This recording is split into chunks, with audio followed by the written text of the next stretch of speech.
यदि आपकी गाड़ी बुरी तरह से क्षतिग्रस्त हो गई है या फिर आपकी गाड़ी पुरानी हो गई है और अपनी गाड़ी को आप स्क्रैप करवाना चाहते हैं, यानी कि कबाड़ में बेचना चाहते हैं, तो इस खबर को ज़रूर देखें, क्योंकि चंडीगढ़ प्रशासन द्वारा स्क्रैपिंग सेंटर बनाए गए हैं।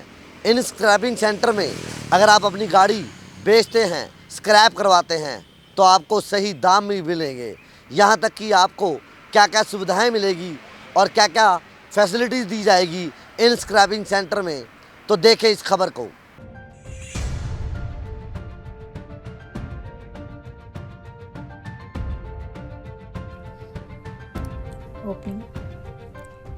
यूटी प्रशासन ने ਸਕ੍ਰੈਪਿੰਗ ਪਾਲਿਸੀ ਦੇ ਤਹਿਤ ਗਵਰਨਿੰਗ ਬਾਡੀ ਦੀ ਬੈਠਕ ਦੇ ਵਿੱਚ ਇਸ ਪ੍ਰਸਤਾਵ ਨੂੰ ਮਨਜ਼ੂਰੀ ਦੇ ਦਿੱਤੀ ਹੈ। ਪ੍ਰਸ਼ਾਸਨ ਨੇ ਵਾਹਨ ਸਕ੍ਰੈਪਿੰਗ ਪਾਲਿਸੀ ਦੇ ਤਹਿਤ ਇਹ ਪ੍ਰਕਿਰਿਆ ਸ਼ੁਰੂ ਕਰ ਦਿੱਤੀ ਹੈ। ਪਾਲਿਸੀ ਦੇ ਤਹਿਤ ਉਦਯੋਗਿਕ ਖੇਤਰ ਫੇਸ 1 ਦੇ ਵਿੱਚ ਵਹੀਕਲ ਸਕ੍ਰੈਪਿੰਗ ਸੈਂਟਰ ਨੂੰ ਮਨਜ਼ੂਰੀ ਦੇ ਬਾਅਦ ਪਿਛਲੇ 8 ਮਹੀਨੇ ਦੇ ਵਿੱਚ ਇਸ ਸੈਂਟਰ ਤੇ ਕੁੱਲ 1300 ਦੇ ਕਰੀਬ ਸਰਕਾਰੀ ਅਤੇ ਨਿੱਜੀ ਵਾਹਨਾਂ ਨੂੰ ਸਕ੍ਰੈਪ ਕੀਤਾ ਗਿਆ। ਜਾਣਕਾਰੀ ਦੇ ਮੁਤਾਬਿਕ ਸੈਂਟਰ ਤੇ ਮਹੀਨੇ ਦੇ ਵਿੱਚ 100 ਤੋਂ 150 ਵਾਹਨ ਸਕ੍ਰੈਪਿੰਗ ਦੇ ਲਈ ਆ ਰਹੇ ਨੇ, ਜਿਸ ਦੇ ਵਿੱਚ ਦੂਸਰੇ ਸੂਬਿਆਂ ਦੇ ਸਰਕਾਰੀ ਅਤੇ ਨਿੱਜੀ ਵਾਹਨ ਵੀ ਸ਼ਾਮਲ ਨੇ। ਉੱਥੇ ਹੀ ਸੈਂਟਰ ਦੇ ਮਾਲਕ ਗੋਪਾਲ ਕ੍ਰਿਸ਼ਨ ਨੇ ਦੱਸਿਆ ਹੈ ਕਿ ਉਹਨਾਂ ਨੇ 1065 ਸਰਕਾਰੀ ਅਤੇ 244 ਨਿੱਜੀ ਵਾਹਨਾਂ ਨੂੰ ਹੁਣ ਤੱਕ ਸਕ੍ਰੈਪ ਕੀਤਾ ਹੈ। ਨਿੱਜੀ ਵਾਹਨਾਂ ਦੇ ਵਿੱਚ 80% ਕਾਰਾਂ ਸਕ੍ਰੈਪਿੰਗ ਦੇ ਲਈ ਆ ਰਹੀਆਂ ਨੇ, ਜਦਕਿ 20% ਦੁਪਹੀਆ ਵਾਹਨ ਸਕ੍ਰੈਪ ਹੋ ਰਹੇ ਨੇ। ਚੰਡੀਗੜ੍ਹ ਦੇ ਵਿੱਚ ਨੈਸ਼ਨਲ ਵਹੀਕਲ ਸਕ੍ਰੈਪਸ ਪਾਲਿਸੀ ਦੇ ਤਹਿਤ ਗੈਰ ਪਰਿਵਹਨ ਵਾਹਨਾਂ ਦੇ ਉੱਪਰ 25% ਤੱਕ ਦੀ ਰਿਆਇਤ ਮਿਲ ਸਕਦੀ ਹੈ, ਜਦਕਿ ਪਰਿਵਹਨ ਵਾਹਨ ਤੇ 15% ਤੱਕ ਰਿਆਇਤ ਦਿੱਤੀ ਜਾ ਸਕਦੀ ਹੈ। ਪਾਲਿਸੀ ਦਾ ਇਸਤੇਮਾਲ ਕਰਨ ਵਾਲੇ ਕਿਸੇ ਵੀ ਵਿਅਕਤੀ ਨੂੰ ਜੇਕਰ ਉਹ ਬਾਅਦ ਦੇ ਵਿੱਚ ਵਾਹਨ ਖਰੀਦਦੇ ਨੇ ਤੇ ਪ੍ਰੋਤਸਾਹਨ ਦੇ ਤੌਰ ਦੇ ਉੱਪਰ ਉਸ ਨੂੰ ਰੋਡ ਟੈਕਸ ਦੇ ਉੱਪਰ 25% ਦੀ ਛੋਟ ਮਿਲੇਗੀ। ਦੇਸ਼ ਦੇ ਵਿੱਚ ਵਹੀਕਲ ਸਕ੍ਰੈਪੇਜ ਪਾਲਿਸੀ ਦਾ ਮਕਸਦ ਸ਼ਹਿਰ ਦੀਆਂ ਸੜਕਾਂ ਦੇ ਨਾਲ-ਨਾਲ ਰਾਜ ਮਾਰਗਾਂ ਤੋਂ ਪੁਰਾਣੇ ਅਤੇ ਪ੍ਰਦੂਸ਼ਣ ਫੈਲਾਉਣ ਵਾਲੇ ਵਾਹਨਾਂ ਨੂੰ ਹਟਾਉਣਾ ਹੈ।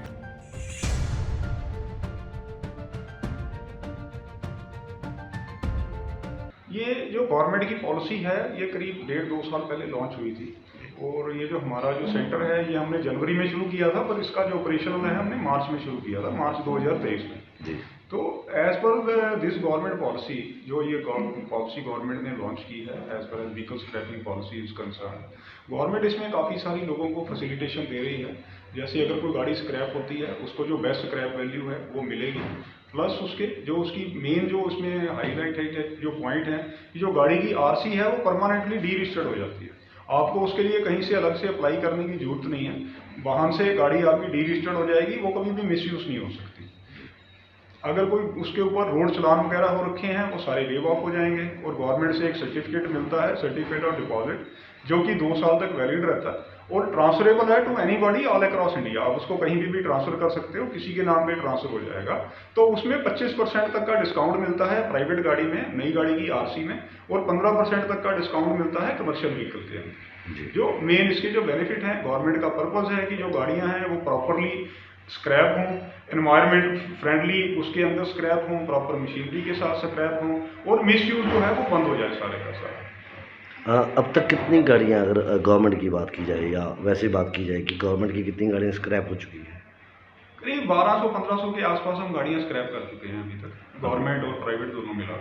तो जिस तरह से कईयों के चालान भी होते हैं, अगर वो चालान रहित गाड़ी आपको स्क्रैपिंग के लिए दी जाती है तो सरकार का पैसा तो उनके पास नहीं आया, तो उसका क्या प्रावधान रखा है? नहीं, पर्पस सरकार का यही है कि अगर सपोज आपकी गाड़ी पे चलान है और आप स्क्रैप कराना चाहते हो तो उसके चक्कर में आप गाड़ी को स्क्रैप नहीं कराओगे जी। तो इसलिए गवर्नमेंट ने फैसिलिटेशन दिया है कि अगर कोई बंदा गाड़ी स्क्रैप कराना चाहता है तो उसके सारे चलान वेव ऑफ हो जाएंगे। अब जैसे कमर्शियल व्हीकल है, उनके टैक्स टूटे होते हैं ज्यादातर गाड़ियों के, तो अगर वो स्क्रैपिंग सेंटर के थ्रू आगे गाड़ी स्क्रैप कराते हैं तो उसमें उनको कोई पेनल्टी नहीं लगेगी, कोई ब्याज नहीं लगेगा। तो अब आप शहर वासियों को क्या मैसेज कन्वे करना चाहते हो, क्योंकि कईयों के चालान भी हो रखे हैं, कईयों के टैक्स भी नहीं भरे हुए हैं और वो स्क्रैपिंग करने की सोच रहे हैं? यस, तो अगर वो देखो 2-3 इसमें फैसिलिटेशन है। अगर वो नई गाड़ी लेने की सोच रहे हैं तो वो अपनी पुरानी गाड़ी कोई भी या अपनी या किसी भी रिश्तेदार की गाड़ी स्क्रैप कराएंगे तो उनको नई गाड़ी की आरसी पे चंडीगढ़ एडमिनिस्ट्रेशन जो है वो 25% का रिबेट दे रही है। सपोज आपने मारुति 800 स्क्रैप कराई और अब आप बड़ी गाड़ी में जाना चाहते हो, यूजली ऐसे ही होता है घरों में, हमने पहले छोटी गाड़ी ली फिर हम बड़ी गाड़ी लेते हैं। तो जैसे हम फॉर्च्यूनर लेते हैं, मारुति 800 स्क्रैप करा ली है, फॉर्च्यूनर लेनी है, फॉर्च्यूनर में रफली हमें 1 लाख रुपए का बेनिफिट मिलता है। तो गाड़ी की कीमत से ज़्यादा जो स्क्रैपिंग सर्टिफिकेट है उसकी कीमत है। तो ये स्क्रैपिंग की फीस क्या रखी गई है इसके? इसकी कोई फीस नहीं है जी, जो गाड़ी की वैल्यू है मिनिस्ट्री ऑफ स्टील ने और मोर्थ ने इसकी गाइडलाइन निर्धारित की है, उसके मुताबिक हम लोगों को इसका पैसा देते हैं जो स्क्रैप वैल्यू आती है। ਜਾਣਕਾਰੀ ਇੱਥੇ ਵੀ ਦੱਸਦੀ ਕਿ ਸੈਂਟਰ ਤੋਂ ਸਕ੍ਰੈਪਿੰਗ ਦਾ ਸਰਟੀਫਿਕੇਟ ਜਾਰੀ ਹੁੰਦਿਆਂ ਹੀ ਵਾਹਨ ਦੀ ਰਜਿਸਟ੍ਰੇਸ਼ਨ ਆਪਣੇ ਆਪ ਹੀ ਖਤਮ ਹੋ ਜਾਂਦੀ ਹੈ, ਚਾਹੇ ਉਹ ਵਾਹਨ ਦੇਸ਼ ਦੇ ਕਿਸੇ ਵੀ ਸੂਬੇ ਦੇ ਵਿੱਚ ਰਜਿਸਟਰਡ ਹੋਵੇ। ਤੇ ਇੱਕ ਵਾਰ ਜੇਕਰ ਤੁਹਾਨੂੰ ਸਰਟੀਫਿਕੇਟ ਮਿਲ ਜਾਂਦਾ ਹੈ ਤਾਂ ਇਹ ਪੂਰੇ ਦੇਸ਼ ਦੇ ਵਿੱਚ ਇਸ ਦੀ ਮਾਨਤਾ ਹੈ। ਇਸ ਦੇ ਇਲਾਵਾ ਜੇਕਰ ਕੋਈ ਨੰਬਰ ਬਰਕਰਾਰ ਰੱਖਣਾ ਚਾਹੁੰਦਾ ਹੈ ਤਾਂ ਉਹ ਈ ਵਾਹਨ ਪੋਰਟਲ ਦੇ ਉੱਪਰ ਅਜਿਹਾ ਕਰ ਸਕਦਾ ਹੈ, ਕਿਉਂਕਿ ਵਿਭਾਗ ਦੇ ਵੱਲੋਂ ਇਹ ਵੀ ਇੱਕ ਵਿਕਲਪ ਪ੍ਰਦਾਨ ਕੀਤਾ ਗਿਆ। ਕਲੋਜ਼ਿੰਗ सरकार द्वारा बनाए गए स्क्रैपिंग सेंटर में यदि आप अपनी गाड़ी को स्क्रैप करवाते हैं तो उसके कई फ़ायदे हैं, जैसे कि जो आपकी गाड़ी पर चालान है वो चालान मुक्त हो जाएंगे, यानी कि माफ़ कर दिए जाएंगे। इतना ही नहीं, कमर्शियल व्हीकल पर जो टैक्स पेंडिंग पड़ा है उसमें भी वेव ऑफ मिलेगा और आपकी आरसी 2 दिन में DRC बन जाएगी, यानी कि डेड आरसी। और इन स्क्रैपिंग सेंटर से मिले सर्टिफिकेट से आप किसी भी देश या प्रदेश में जाकर, यानी अन्य राज्यों में जाकर उसका आप NOC लेकर कहीं पर भी वह नंबर इस्तेमाल कर सकते हैं। यहाँ तक कि अगर आप इन सर्टिफिकेट के ज़रिए कोई नया व्हीकल लेंगे उसमें भी आपको डिस्काउंट मिलेगा, यानी कि उसकी रजिस्ट्रेशन में भी आपको डिस्काउंट मिलेगा। तो पंजाब केसरी और जगबानी का यही कहना है कि चंडीगढ़ में जो स्क्रैपिंग सेंटर बने हैं वहाँ पर जाकर अपने गाड़ियों को स्क्रैप कराएं और जो सरकार द्वारा सुविधाएं दी गई हैं उसका फ़ायदा उठाएं। कैमरामैन हरजिंदर के साथ कुलदीप, पंजाब केसरी TV, चंडीगढ़।